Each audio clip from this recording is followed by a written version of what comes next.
So welcome back, talking about Proverbs 13, and hopefully you read the chapter before tonight and considered these four questions. Like, which one of these Proverbs really speaks to you, resonates with you for whatever reason, your history, it says something really significant to you? What puzzles you? Like, what does this mean? Or why is this here? Or why is it phrased this way? What surprises you? Like, you weren't expecting that. Wow, that's in the Bible? Or I didn't realize it meant that. And then what offends you? And the Bible frequently says things that offends us personally because either it's we have a pet peeve about something, just our sinful nature, whatever it is. So let's read the chapter and then we can talk about it. Proverbs 13. A wise son hears his father's instruction, but a scoffer does not listen to rebuke. From the fruit of his mouth a man eats what is good, but the desire of the treacherous is for violence. Whoever guards his mouth preserves his life. He who opens wide his lips come to ruin. The soul of the sluggard craves and gets nothing, while the soul of the diligent is richly supplied. The righteous hates falsehood, but the wicked brings shame and disgrace. Righteousness guards him whose way is blameless, but sin overthrows the wicked. One pretends to be rich, yet has nothing. Another pretends to be poor, yet has great wealth. The ransom of a man's life is his wealth, but a poor man hears no threat. The light of the righteous rejoices, but the lamp of the wicked will be put out. By insolence comes nothing but strife, but with those who take advice is wisdom. Wealth gained hastily will dwindle, but whoever gathers little by little will increase it. Hope deferred makes the heart sick, but a desire fulfilled is a tree of life. Whoever despises the word brings destruction on himself, but whoever reveres the commandment will be rewarded. The teaching of the wise is a fountain of life, that one may turn away from the snares of death. Good sense wins favor, but the way of the treacherous is their ruin. Every prudent man acts with knowledge, but a fool flaunts his folly. A wicked messenger falls into trouble, but a faithful envoy brings healing. Poverty and disgrace come to him who ignores instruction, but whoever heeds reproof is honored. A desire fulfilled is sweet to the soul, but to turn away from evil is an abomination to fools. Whoever walks with the wise becomes wise, but the companion of fools will suffer harm. Disaster pursues sinners, but the righteous are rewarded with good. A good man leaves an inheritance to his children's children, but the sinner's wealth is laid up for the righteous. The fallow ground of the poor would yield much food, but it is swept away through injustice. Whoever spares the rod hates his son, but he who loves him is diligent to discipline him. The righteous has enough to satisfy his appetite, but the belly of the wicked suffers want. It seems that this chapter has several different themes as you progress through the chapter. Like the first few verses are about speaking, hearing, and then sending back into the world. That as we interact with the world, if we are taking in positive messages, finding wisdom and incorporating that into our lives, internalizing it, and then we put it back out into the world, this becomes a positive feedback loop. We take it in, we put it back out, and it comes back to us again with less effort. You don't have to go hunt for it as much. That doesn't mean life gets easier or it gets easier to learn the wisdom, because as you gain skill in anything, even with wisdom and life experience, the hurdles that you have to overcome tend to get harder because you are stronger. So God puts things in front of you that will continue to let you grow. I think verses 6 through 12 generally talk about security through righteousness and wealth, and the insecurity that comes through wickedness and poverty.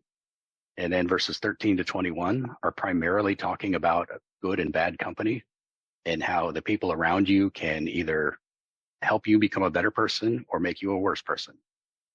And then the last few verses, 22 through 25, are primarily about your family and community and how they interact, how you can make your family better, and then your family impacts the community around you. Some of the way that these proverbs are worded may tend to obscure that, but if you look at the proverbs that are around, like the context, don't look at just one proverb, but the two or three that are around it, they often play off of each other. And there's a lot of repetition in this chapter. For example, verses 6, 14, and 15, and 21 are all kind of saying the same message. Verses 12, 19, and 25 all give a very similar message, but they word it in slightly different ways. And if you consider them in light of the verses that are immediately around them, they tend to emphasize, a different aspect of the same idea. Okay, so 4 questions. What speaks to you? What puzzles you? What surprises you? And what offends you? Does anybody have any thoughts on any of these questions as they relate to one of these proverbs? I'm always curious as to what offends people. Jenny says, verse 22 speaks to her. Good man leaves an inheritance to his children's children, and the sinner's wealth is laid up for the righteous. What about that speaks to you specifically, Jenny? To me, that's just like, it touches us where we're at, I think, in our life right now. So it's very much on our minds of not just working for ourselves, but for looking forward to providing something for our children and our grandchildren, which we have. And it's something that we thought about before we had children and grandchildren. But I think that's a blessing that the Lord provides for us, in that I know people who just don't have that in their mind for whatever reason. I guess it puts an additional purpose to the diligence and even just the blessings that we have. It's not just for ourselves, but it's for something bigger than ourselves. I think that as a society today, we've lost a lot of that vision. You see the people in their RVs with the bumper sticker, like, I'm spending your inheritance, kids, Yeah. And I do think it takes planning and wisdom and sacrifice to be able to get to that point where you're able to maybe provide that. I think that's good. And, there are different kinds of inheritances that you can leave your children. And the financial one is primarily what's being addressed here. But there's more than that, too. Speaking of the RV with the spending your inheritance sticker, it reminded me of verse 7. One pretends to be rich, yet has nothing, and another pretends to be poor, yet has great wealth. And, the person with the RV is displaying his wealth, especially when he puts a bumper sticker that's saying, this is my kid's inheritance.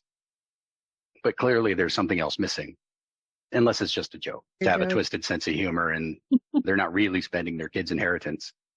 But if they are, they're spending it in more than one way, spending it financially and spiritually too, because they're not putting into their children.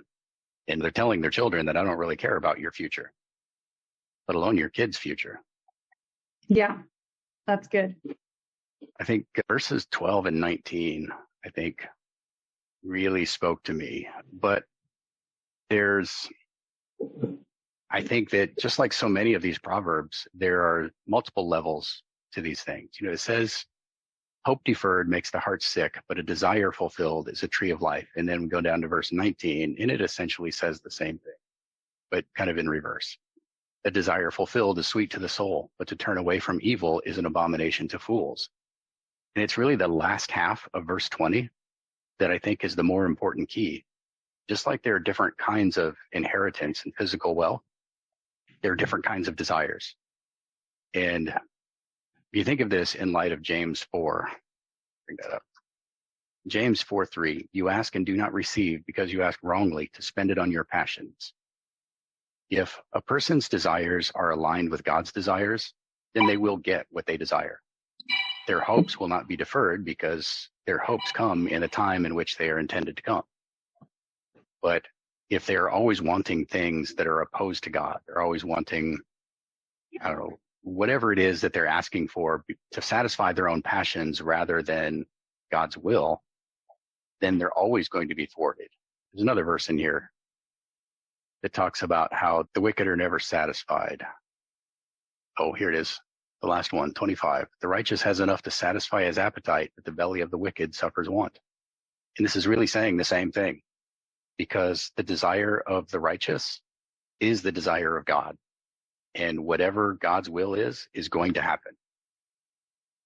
Of course, none of us have that perfect level of righteousness. And the verse also on the surface is talking about physical things that we want. I've had a long series of relatively minor health issues, and I know that other people have their issues too. And healing is one of those things that I'm always praying for, studying, learning about, and I'm never satisfied with what I learn and what I get out of it. And I assume that that must mean because I am not learning the thing that God has for me to learn through whatever the trial is of the day.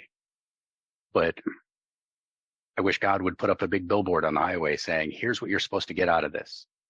So then I could just take a shortcut to the end. But it just doesn't work that way. What was verse 12? Hope deferred makes the heart sick. That's a frustrating thing. So I suppose in a way that verse offends me a little bit too. Okay. Somebody else got something?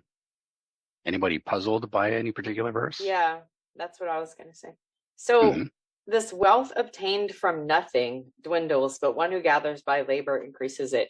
Obviously, I know somebody who gathers by labor increases it, but wealth obtained from nothing, like if you just get rich out of thin air, like win the lottery, they didn't have a lottery back then. So I'm like, it's just inheritance or somehow you come into money. The ESV says hastily. Okay. What the Hebrew is. Wealth gotten by vanity, from out of emptiness. So nothing really is the literal translation, talking about things that are empty and in vain. But I think the English Standard Version, the wealth gained hastily, I think that probably is accurate to the intended meaning. Wealth gained by not much effort, whereas, wealth that is gained little by little over time. Yeah, if you gain something today and then you consolidate what you've gained, and then you move on and gain something else and consolidate that. And this same principle applies to almost everything in life where you can gain or lose something. One of the obvious examples is Nazi Germany in World War II. When they started their campaigns, they took pieces, took a part of Poland, they took part of Czechoslovakia, and then they kept it for a while. And then they took part of something else and kept that for a while. And if they had done that for 100 years, they might have conquered all of Europe eventually. But they got to a point where it wasn't enough. And they weren't, just like this chapter says, the wicked are never satisfied. So they got greedy. They moved too quickly. The classic Napoleon mistake of invading Russia in the winter. Tried to bite off more than they could chew. And obviously they lost. And the same thing happens in business, in investing, in relationships, politics. You watch the political strategy of Democrats over the last 150 years, and it has been fighting for tiny little gains, incremental, just one little gain at a time. And now we find ourselves in a circumstance where our entire culture has been turned upside down, and nobody noticed until it was too late. People noticed, but it wasn't enough. Whereas, conservatives are always going for the big win. Let's outlaw all abortion across the board. That would be a great thing. It's just very unlikely to happen. And when conservatives started copying the strategies of the Democrats, contenting themselves with small wins, whereas before they were happy with small losses, being happy with small gains will over time gain you a bigger victory and more lasting victory. I don't think that there's much hope for that in this country right now, but maybe for whatever comes after this country, we'll see. It always gets into politics with me. How does that happen? I was about to say, why do you always go there? Anybody surprised by anything?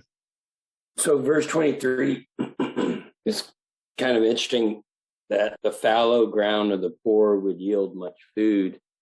Fallow ground typically is a cultivated field that you don't plant. So it's not planted, cultivated, it's not planted, and it's yielding much food. So that's kind of interesting. But then it's swept away through an injustice. I don't know. As a farmer, I'm thinking taxation, but maybe even like that fallow ground. I know it's a time for for them during the Sabbath rest to let that cultivated field rest for a period. They were only allowed to harvest what grew wild during that Sabbath rest. I'm referring to that. You kind of tapered So off, Brett. I'm not sure if you're still talking. there's some abundance, but yet it's swept away through injustice. No, so again, maybe Yeah, looking at the Hebrew word behind injustice, it's actually mishpat. So it is talking about more of a legal term. It's not talking about through unrighteousness or the waste caused by the farmer himself, but through legal misdeeds, bad verdicts. One way that could apply is in predatory business practices, monopolistic sort of things, or when the big box store moves into town and undercuts everybody's prices until all the local smaller business go out and then they raise their prices. That sort of behavior. I don't know what really happens, whether they actually do that or not, I don't know. It's also, I think, regulation that gets in the way of people taking advantage of their resources. If people have their farms or they've got mines or, whatever on their property, and our government puts up so many barriers to taking advantage of that, like you're saying, Brad, through taxes or through licenses and fees and regulations and environmental protections. And to an extent, most of those things are necessary in one way or another, but they become so burdensome that farming and agriculture only becomes profitable at large scales. Somebody like Bill Gates can buy up 1 million acres and make that profitable because gigantic monoculture farms and giant machines that may cost $1 million that a small local farmer will never be able to afford. And, the same person who does that also then goes and lobbies the government to make more laws that protect their business and harm smaller farmers. I think that's probably one of the biggest barriers to small farmers in our country. I know you certainly know more about that than I do, Brad. I'm only watching from the outside. Okay, who wants to go next? For those who can't see the chat, Jenny says, I think it also has an aspect of taking away the dignity of the poor. Well, certainly by making them seem useless when they can't take care of themselves and use their own resources. And it's kind of like everybody has a role to play, right? Everybody's got work that they can do, kind of thing. If they're able, right? If they're able-bodied. And so, yeah, it's taking away that opportunity from them. It's a good point. Yeah, I do have one here that I thought that offended me, and it's actually closely related to that. And that's verse 4. The soul of the sluggard craves and gets nothing, while the soul of the diligent is richly supplied. Obviously, that's very closely related to some of the other verses that I mentioned earlier. But one of the things that bothers me about this is that this doesn't have anything to do with righteousness and wickedness. Now, of course, a sluggard will tend to be an unrighteous person, and the diligent may tend to be a righteous person. But we can also look at extremely wealthy people, and it's obvious that they are not righteous people. But because they have been very diligent in their business, they have made plans and made goals and stuck to it. One of those cliches that people talk about is never give up your dreams. When you have a dream, go after it no matter what. Don't let anybody get in your way. And, for most people, that kind of is just a cliche. But for people like Bill Gates and Steve Jobs and any of the super wealthy people who came up from essentially nothing, that's how they live their lives. They are extremely focused and disciplined. And those characteristics will tend to produce wealth. They will tend to produce success in whatever it is you're doing. Now, maybe it's not something that produces wealth, but for these people, it was. And so this proverb, at some level, it offends me because it seems to me that it should be the righteous who are gaining all that material wealth. But unfortunately, that's just not what God has promised. He has promised rewards, but not necessarily wealth. And those rewards don't even necessarily come in this lifetime. Yeah, I also think about where it says, the soul of the lazy one craves and gets nothing, but the soul of the diligent is made prosperous. I think there's a lot of people who work really hard. And so reading that as somebody, who might work really hard and think, well, I'm not really getting anything, right? I'm working really hard, but I'm not getting anything. I think about this particular verse and think about how people might respond to that.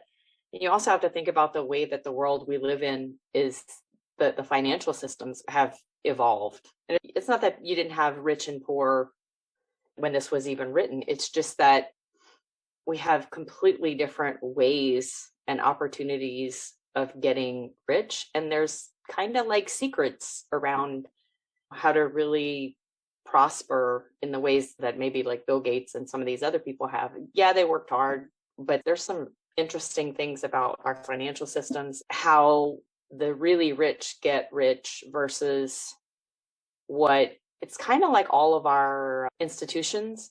It's like they all tell you one thing about how to do it, but that's not really the way that the rich people play. Just like, the healthcare system will tell you this is how you get healthy by like letting us do all your thinking and take care of you. But that's not really the way to get healthy, right? Same thing with like going to Sunday church. Do these things and you'll find God.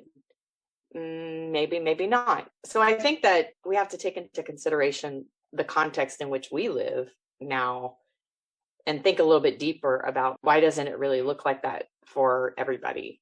And I don't think it's just that. I think the principle is true that that's not the way God works, is that he just rewards us with material things or finances, but that it's also because the systems of the world are really, the scales are imbalanced and there's different things that we've believed and operated by. Brad commented inside connections are a big part of that too.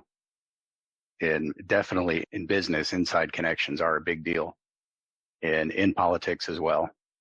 I know that people have this impression that if you are honest and you work hard, you put in all the hours, that you can get office, you can win elections through that. But that's not really true. I mean, that'll help you. But if you really want to win elections, you have to know and be connected to the right people. Otherwise, it doesn't really matter what you do. All right, who's next? I keep telling everybody I don't want to do all the talking, but then I do. You asked which verse offends you. I'm going to go back to that. I worked all my life driving a truck, digging ditches, whatever I had to do. And then in 1990, I was hauling concrete pipe out of Rome, Georgia. And the guy who's running I call them track hoes, excavator, whatever you want to call them, he swings a bucket around. I'm putting the hooks in the pipe, and he barely bumped me, but it was enough to knock me off the top. And I did the whole superhero landing, landed on my feet. But it crushed everything in my lower spine. And I didn't know it, I thought I was fine until I woke up the next morning. I couldn't get out of the bed, and wound up going through surgery and all this stuff. But, when I read stuff like this, you wonder in the back of your mind, which I know, the Lord's not talking about disabilities or whatever. People get this idea when you get on disability, you're rich. But believe me, I was making more in a week back when I was driving a truck than I get in a month now. But you just wonder in the back of your mind how people view a sluggard. Not necessarily that this verse is saying that, but you wonder how people view things. Like this morning, just to give y'all an example, I had a lady, she's homeless and mentally ill, and she needed a battery for her car. Well, I didn't have enough cash to run to Walmart and get her one. So I put this post on. It took me 20 minutes to figure out how I wanted to word it so I wouldn't be sounding like a bum. If that makes any sense, I don't know. Oh, yeah, I know what you mean. I don't know, you want to help people, but at the same time, like I say, this is the only verse in this chapter that, except for the others that apply, you wonder in the back of your mind, because every time you hear the word sluggard or something like that, well, I'm disabled and I can't, I'll be the first one to get it when the zombies come, because I can't run. The other verse it's not prophetic, I'm sure. Is I'll say it in the King James Version, because that's all I heard growing up. Spare the rod, spoil the child. That's the other one that jumps out at me. But that's the end of my rant. So Yeah, I kind of feel the same thing. When you read certain things and you wonder if people are picturing you when they read Yeah. that word. I know that I have worked hard in some ways to get where I am, but I've done short stints as a manual laborer. I've worked a little bit in construction, a little bit in landscaping, a little bit for a rancher and some electrical work. But mostly I have spent my entire adult life sitting at a desk typing. And I often wonder, do people who actually work with their bodies and hands think that what do they think of me in this kind of respect? And I've had people actually tell me, that rancher and the electrician that I worked for never hesitated to tell me what he thought of me. One of his favorite things to say was, "You city folk don't know nothing." And, that kind of became a big joke between me and Paula. But it's sort of an imposter syndrome kind of thing. Do I really belong here in this company? And, we have acquaintances who are very wealthy, and they have tried to bring us into their social circles at times. And I am very uncomfortable. And that's totally my own fault. I don't know whether I should be uncomfortable or not. I mean, I know that they're very different kinds of people than we are, but they're still just people. And, they're trying to be friendly, and I just always feel very awkward around them. And that's probably just a hang up of my own.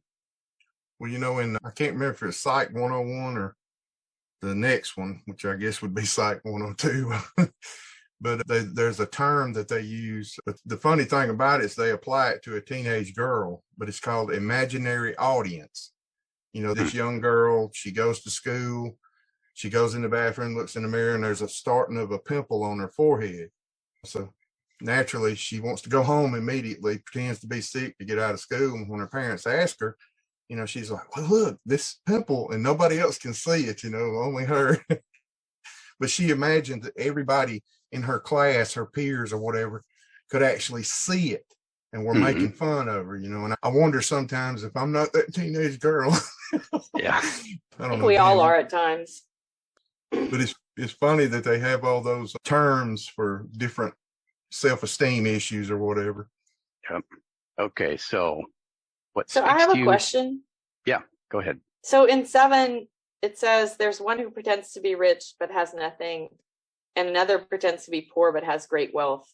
I'm having trouble thinking that somebody wants to pretend to be poor. I mean, people not trying to show their wealth, I guess that could be pretending to be poor, or pretending not to be wealthy is maybe the same thing. That just sounded funny to me, the way it's worded.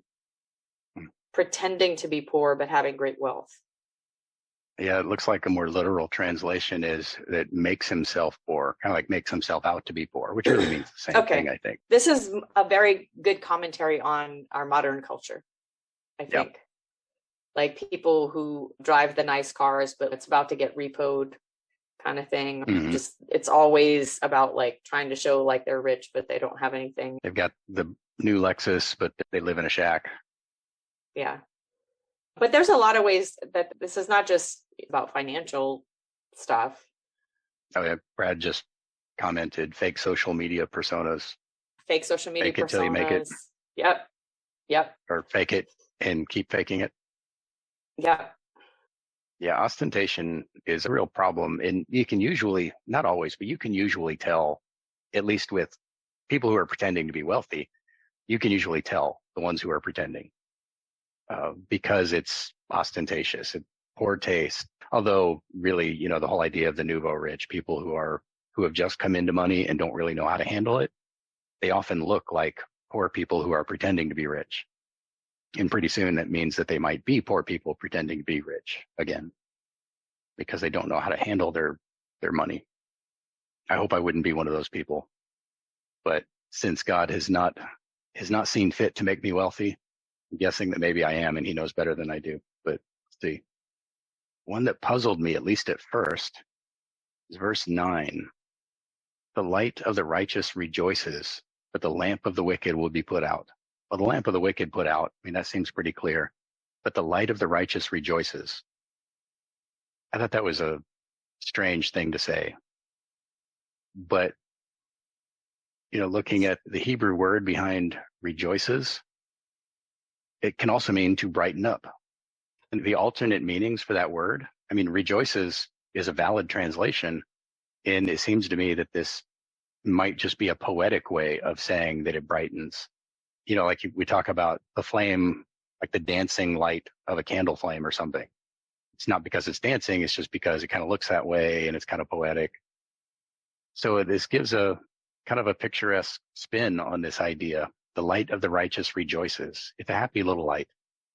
The words here, light and lamp, it chooses a different word for the righteous than for the wicked. The word for light is or, which literally means light, like the light of the sun and the light of the world. But the word for lamp is near, and it literally means a small handheld lamp, like an oil lamp. In this, the implication, I would think, is that the light of the righteous is much brighter than the light of the wicked. The lamp of the wicked is ready to be put out, and it's dimmer to begin with. It also reminded me of a couple of different verses, for the light of the righteous, Revelation 21:23, both verses in Revelation. The city has no need of sun or moon to shine on it, for the glory of God gives it light, and its lamp is the Lamb. It has both light and lamp there, but the idea is that it's very bright and happy. And the other one for the lamp of the wicked, Revelation 2, remember from where you have fallen, repent and do the works you did at first. If not, I will come to you and remove your lampstand from its place unless you repent. So this is an external thing, like the light of the righteous is something that comes from inside. And of course, ultimately that comes from God, but there's a joy in just being in tune with God's will. But the lamp of the wicked is an artificial external thing that can be snuffed out whenever God wants to. And it will be. Anyways, that was my verse for surprise, because I was just kind of surprised at that little turn of phrase. Okay, who's up next? Anybody else surprised by anything? I don't know if I was. Go ahead. I don't know if I was surprised, but like verse 2 makes me happy. So I wouldn't call it surprise, but just the idea of like the fruit of a person's mouth, and from the fruit of a person's mouth he enjoys good, but the desire of the treacherous is violence. I think the wording must be like backwards. It's like he's eating from the fruit of his mouth, I think is what the notes are indicating. Well, eating what is good, I mean, the word for good, it doesn't mean like he's eating well. It means that he's eating good things. Like this is essentially like goodness. Yeah. Because of what he says, good things come back to him. Yeah, so that's what it seems like. He's saying good, putting good stuff out into the world, and then he's getting good stuff back, which I really like. The desire of the treacherous is violence. I'm assuming this just means this destruction. The word for violence is Hamas, and it can mean violence or damage or injustice, all things that affect you negatively. But yeah, it doesn't necessarily mean physical violence. In this word here, desire, other translations, tree of life, sometimes a little weird the way it translates Proverbs, but it says he craves violence. But it's literally talking about his soul, the soul of the treacherous, violence. So it's like deep down in his soul, this is what he craves. It seems to be, in both cases, it seems to be talking about what is being internalized. The person who is, from the fruit of the mouth, man eat, what did the ESV say? A man eats what is good. So the man who is speaking good things, thinking of what Jesus said about how it's not what goes into the man that defiles him, but what comes out of him that is defiling. And I think this is really talking about the same thing, that whatever is coming out of you, even not necessarily even speech, but everything, your actions, the way that you treat people, these things, if they are good, if you're treating other people good, then there is goodness already inside of you, and it creates a positive feedback loop between you and the rest of the world. But if what is inside of you is violence, then that's what's going to come out of you, and it's going to come back to you. And whether it's good or evil, whatever it is that's coming out of you because of what's already in you is putting down deeper roots and becoming more of you. And I think that's what it's talking about when it says the soul of the treacherous. Yeah, because that's what mine says in the notes. And so that makes a lot more sense. I had some thoughts on verse 8 also. The ransom of a man's life is his wealth. but a poor man hears no threat. The obvious meaning is that if you've got material wealth, then you are a target for people who want to take advantage of that. People don't kidnap poor people. They don't sue poor people because why would you? You're not going to get anything back.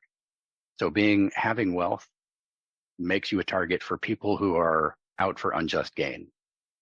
Now, the poor can be taken advantage of, but you have to do it at scale. You have to take advantage of lots of poor people in order to get rich. Whereas you can take a rich person just once and then you have their wealth.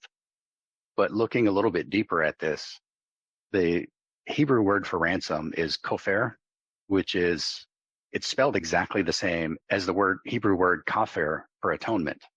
The only difference is a little vowel point, which didn't exist in the original text. Vowel points were invented like 1500 years after Proverbs was written. So originally there was no difference in the text between a ransom and an atonement.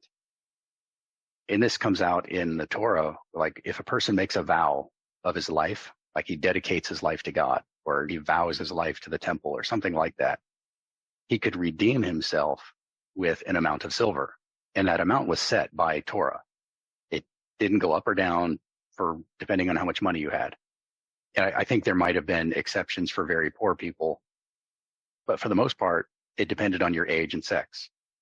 Like for a 30-year-old man, the ransom was higher than for a 12-year-old girl because he could work more.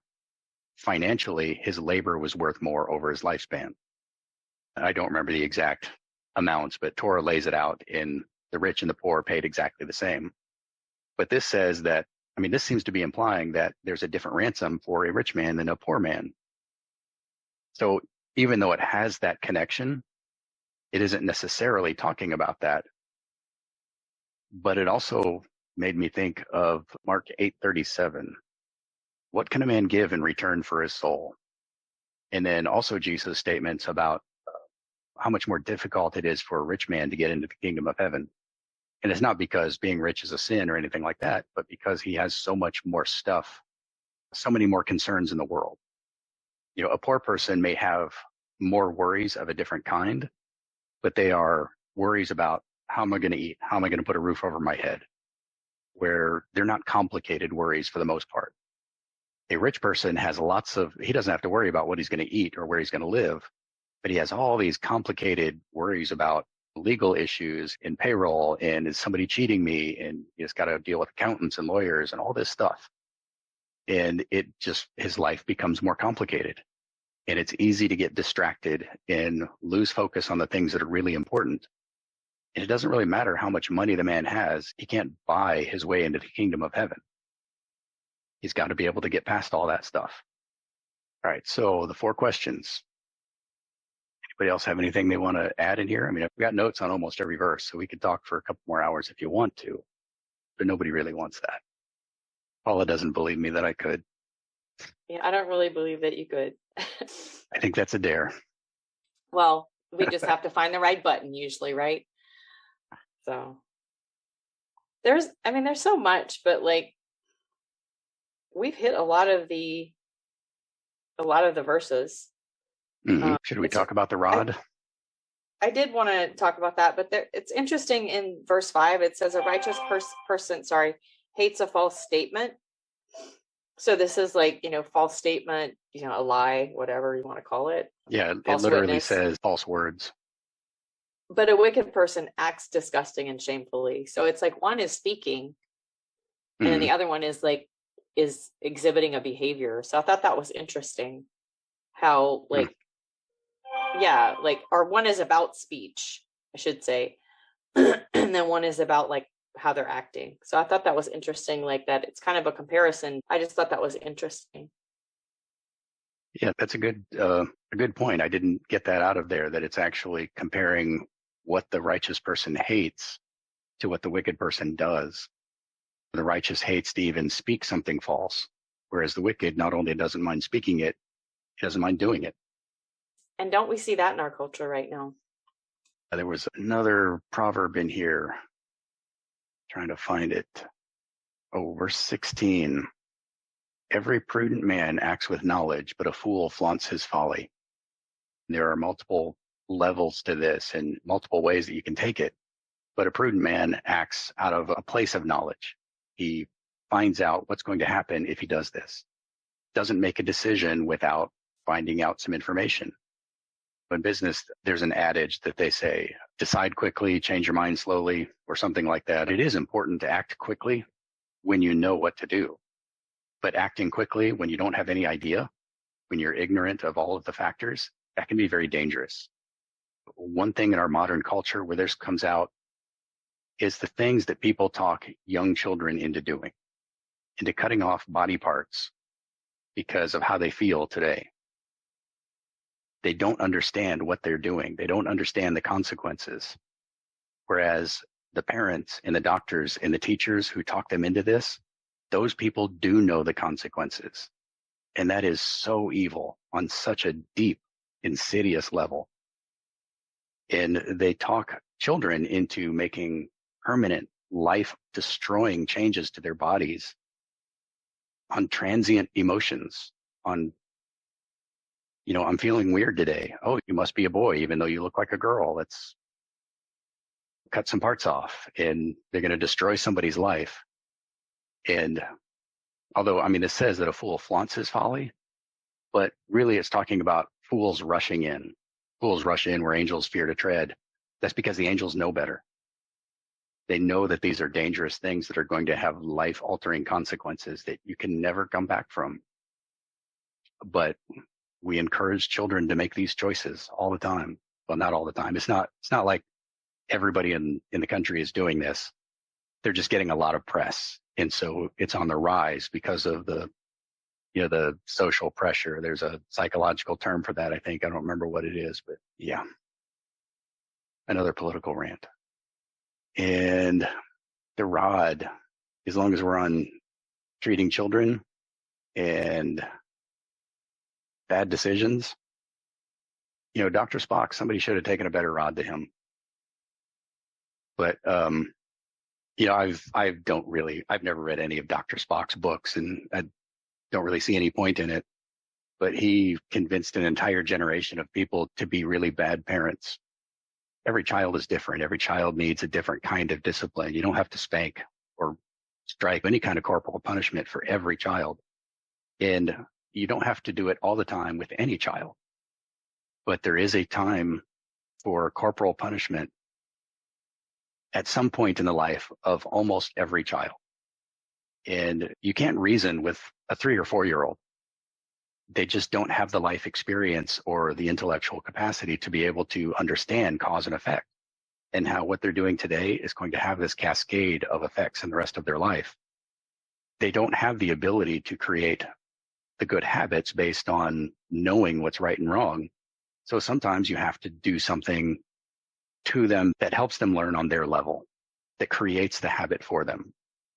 You don't touch a hot stove. You can let the child learn for himself, which could have permanent life-altering consequences, or you could smack his hand when he's reaching for the stove and teach him that touching a hot stove hurts without it doing permanent damage.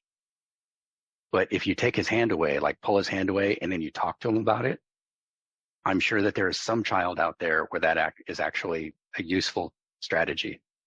I'm not sure that I've ever met him. At a certain age, of course, that works. You got a lot of years between being born and that age where you can reason with the child to explain that a hot stove is hot. It's going to hurt. So sometimes you have to give a little bit of pain to avoid a much bigger pain. And that's really what this is saying. Whoever spares the rod hates his son. Now, the word for hate in Hebrew, in the scriptures, it can mean, a really intense emotional reaction, like an intense emotional dislike of something. But that's not the primary meaning. The primary meaning is doing bad, unpleasant things to somebody. So like when God says, Jacob I loved, but Esau I hated, that doesn't mean that God had a visceral dislike for Esau. It meant that he did unpleasant things to Esau and he did pleasant things for Jacob. And of course, not all the time. Esau got his rewards and Jacob got his punishments too. It was just on the whole. That is true. And so when it says that sparing the rod whoever spares the rod hates his son, you could also read this as whoever spares the rod is hurting his son. So you think that you're hurting your son or your child, not just son, but you think you're hurting your child by spanking or using a switch or whatever you use. But by not disciplining him, you are setting him up for a much greater hurt later. I also think just by being a homeschooling parent and having to spend a lot of time with my children, you want to enjoy their company. And by not instilling discipline, you don't get to enjoy them as much because they run, they have the opportunity to run all over you. And I've seen that in parents who don't take the time to discipline a young child when they're little, and they can't stand their kids, And so I think our society now has a lot of ways to not have to spend a lot of time with their children. And, there's a natural desire as a parent when you're spending day in and day out with them to get this under control because you're spending day in and day out with them. I think a lot of times, unfortunately, when parents when society has set it up where they're not spending a lot of time with their kids, there's kind of it's almost like a deferral of that responsibility. And then you've got a teenager that's out of control. And that is really difficult to get this thing under control. But you can control a child when they're younger and get that relationship of authority established, however that needs to happen, whether it's, one spanking or two or whatever it takes for that particular child. I don't know. That's kind of one of the things I see in our society, the way we set it up is a lot of kids spend a majority of their time away from their parents, and trying to establish that authority with them is much more of a challenge. Especially if who they're spending that other time with is actively undermining that authority. Exactly. Well, you have to realize, it's not just he who withholds the rod or discipline, whatever form that takes, from the child. It's like what you're describing, Jenny, is that person's going to have weird emotional and psychological challenges to endure if they don't like their children. We're not meant to not like our children. I think that there are moments that we can all agree that we might not have appreciated our children when we've been in certain circumstances. But I think ultimately this idea of not liking your children, how painful is that? A role of responsibility, I think. Ultimately, it's a way of I don't want to deal with this for whatever reason. And so you just keep dealing with that, because you don't want to deal with it at the moment. I saw a meme this morning. It said, discipline and raise your own children right. You can spoil your grandkids. If you spoil your own children, you're going to have to discipline and raise your grandchildren. Yeah. Yeah, I'm sure there's plenty of people experiencing that right now. There's a lot of that happening right now, I think, in our society. And if you think about even this in the context of us as God's children, there are ways in which he will put us in situations that discipline us when he needs to, because he loves us. And he is a good father. We can trust that he is a good father. So the fact that he does that with us, that he disciplines us, he doesn't spank us physically. I've never gotten smacked by the hand of God physically, but I certainly have been smacked by the hand of God in my life. It came through, circumstances and situations that he obviously allowed in my life. So we can also take confidence in this truth here in this proverb and apply that to God himself, because, we know that is part of his behavior toward those he loves. And we want that even though we don't want it. I totally agree with that. I want it, but I don't want it. I want it, but please don't make it hurt so much. Yeah. When I was young and my dad came out with the belt, but when I was a little girl and we were staying up too late and making noise and my sister was complaining, it was I could be okay if it wasn't going to sting, but it's you never knew which hit was going to really sting the most. So, yeah. But in my own life, I didn't have to get a lot of physical discipline because I did get it early and I got it appropriately in my life. I know my parents weren't perfect, but I know that when they applied that, they applied it appropriately, because it wasn't like abuse. It wasn't like somebody angry and just beating their children. So I think that's an important aspect of where our culture has gotten off about some of this stuff, is that we do have people who abuse the privilege of parenting and don't know how to parent and how to use these tools, whatever you want to call it. But Yep. Do you ever wonder? I mean, I don't know how old you guys are, but like I said earlier, you know, I grew up hearing this constantly, the first half, not the second half. You know, whoever spares the rod spoils the child in the King James. I think it just says spare the rod, spoil the child. I'm not really 100% sure. But when I was growing up, you know, you still got paddlings in school, and corporal punishment was normal back then. And I just wonder how often this verse being taken out of context to back up someone's abusiveness got us to the point that we are now, where it's the other side of the extreme, you know.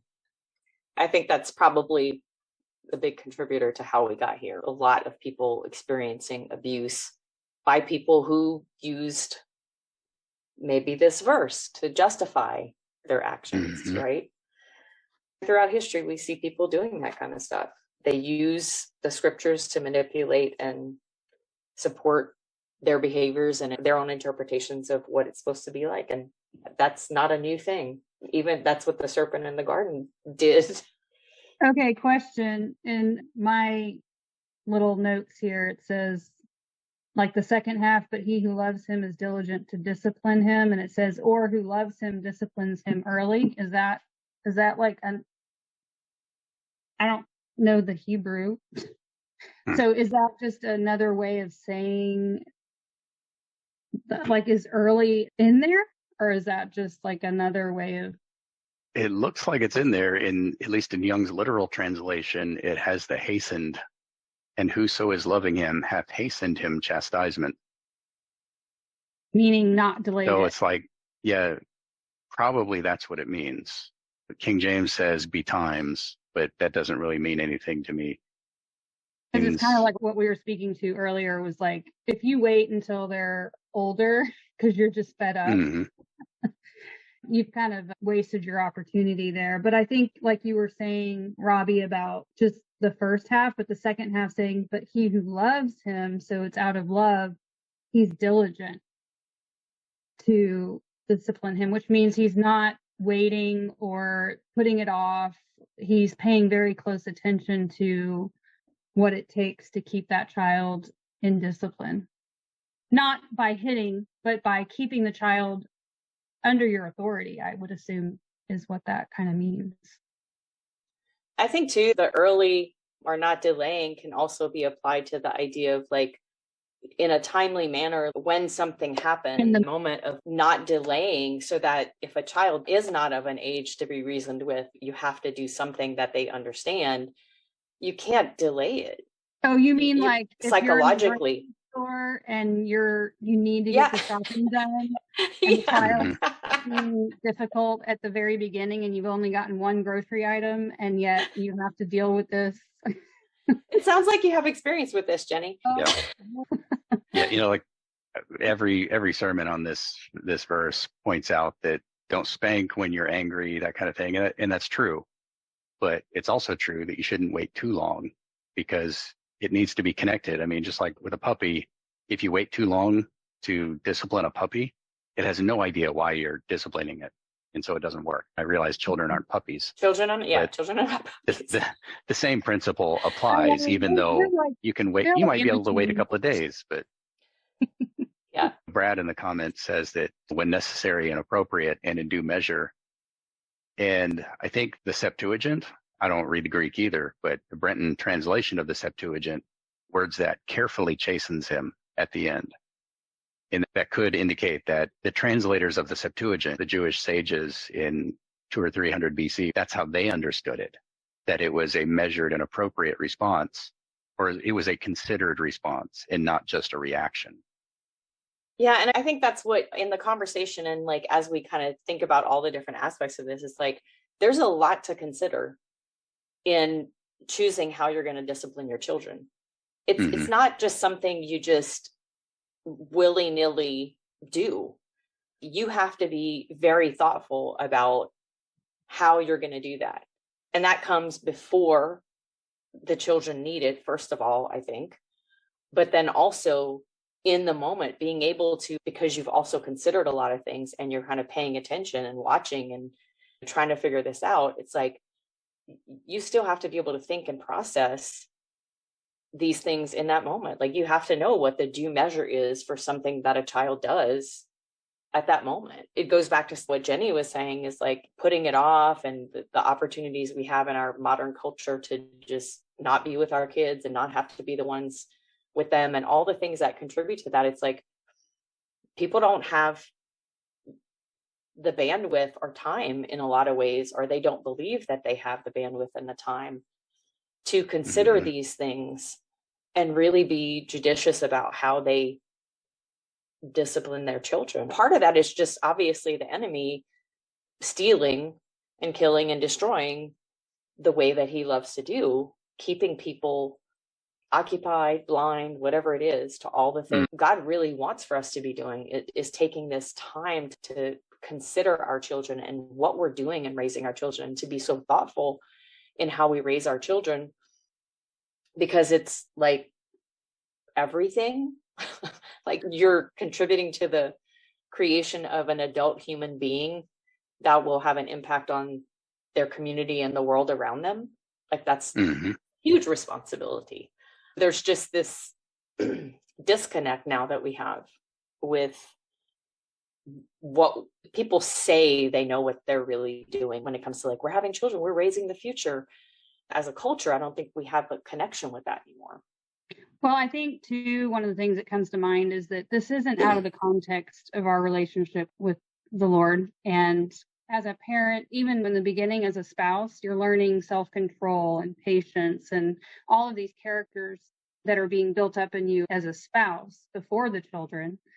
This is an outworking of our faith, is the fruit of the Spirit, which is love, peace, patience, kindness, gentleness. And we are to have this with our children. And I think that this is an opportunity of growth where we need to have that diligence in prayerfully and hopefully building character through practicing self-control when it comes to discipline with our children, with the setup that God provides for us in the context of a husband and wife relationship, where you've got that relationship to keep things in perspective and have each other to make sure you're in check and doing things in a way that is good and right before God and before your spouse in terms of raising those kids. You know, it's not out of context in terms of just discipline by itself, but it's in the context of a husband and wife and your relationship with the Lord and how you're being diligent in that aspect of your life as well. Because you can't do it on your own. Nope. These kids, raising them. I'm a stepmom, right? Cameron was 15 when Jay and I got married. I just remember this one time crying in the kitchen after maybe a couple years of marriage and saying, nobody can possibly know what they're doing raising children. And was just like, anybody who says that, they must be lying, you know, and just really realizing like how much work and how much effort and how much support is needed in that process. And it's not that I didn't know that before. I mean, it's one of the reasons I didn't have kids is because I took it so seriously. It's one of those things where it's like, until you're really in it, you don't know exactly how difficult it can be. So it was not, I don't want to say bad, but yes, difficult and challenging it can be, all for the purposes of refining us.